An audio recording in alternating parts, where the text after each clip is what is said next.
छत्रपति शिवाजी महाराज द्वारा बनाए गए 12 ऐतिहासिक किलों को यूनेस्को ने विश्व धरोहर स्थल वर्ल्ड हेरिटेज साइट का दर्जा दिया है।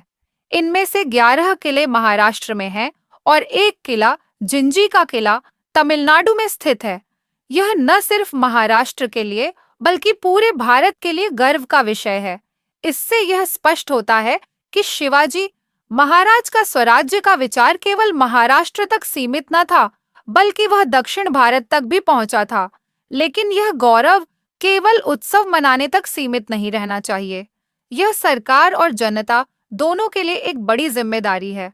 यूनेस्को द्वारा जब किसी स्थल को विश्व धरोहर का दर्जा दिया जाता है, तो उसके संवर्धन, कंजर्वेशन और रखरखाव के लिए बहुत सख्त मानक लागू होते हैं। ये किले केवल महाराष्ट्र के गौरव का प्रतीक नहीं, बल्कि पर्यटन और राज्य की अर्थव्यवस्था के लिए भी बहुत महत्वपूर्ण है। यूनेस्को का दर्जा बनाए रखने के लिए सरकार को उचित बजट, योजना और कठोर अमल करना अनिवार्य है। इन किलों पर बने सभी अवैध निर्माणों को तुरंत हटाया जाए। इसमें जाति, धर्म, राजनीति कोई मायने नहीं रखती, केवल इतिहास का सम्मान जरूरी है। यूनेस्को दर्जा हमेशा के लिए नहीं होता। यदि मानकों का पालन नहीं किया गया तो वह दर्जा रद्द भी किया जा सकता है, जैसे कि ओमान का अरेबियन ऑरिक्स रिजर्व और जर्मनी का ड्रेसडन वैली। यह ऐतिहासिक क्षण है, लेकिन इसके साथ एक बड़ी जिम्मेदारी भी जुड़ी है। सरकार को सिर्फ बयानबाजी न करते हुए इन किलों का व्यवस्थित संरक्षण, प्रचार और पर्यटन के लिए बुनियादी सुविधाओं का निर्माण करना चाहिए। अगर महाराष्ट्र के किलों और समुद्र तटों का सही तरीके से उपयोग किया गया, तो यह राज्य की आर्थिक प्रगति का बड़ा माध्यम बन सकता है।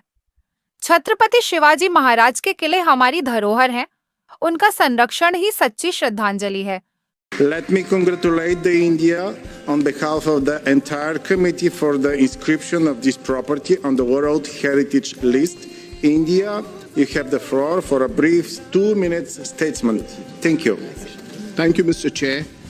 India thanks the World Heritage Committee and the advisory bodies on the inscription of the Maratha military landscapes of India on the World Heritage List under Agenda Item 8B.16.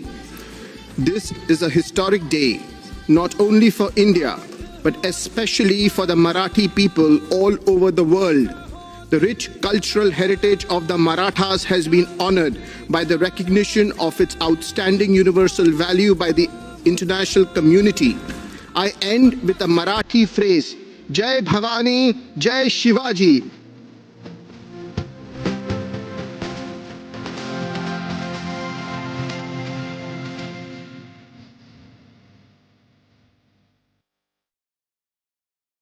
Let me congratulate the India on behalf of the entire committee for the inscription of this property on the World Heritage List. India, you have the floor for a brief 2-minute statement. Thank you. Thank you, Mr. Chair. India thanks the World Heritage Committee and the advisory bodies on the inscription of the Maratha military landscapes of India on the World Heritage List under Agenda Item 8B.16. This is a historic day, not only for India, but especially for the Marathi people all over the world. The rich cultural heritage of the Marathas has been honored by the recognition of its outstanding universal value by the international community.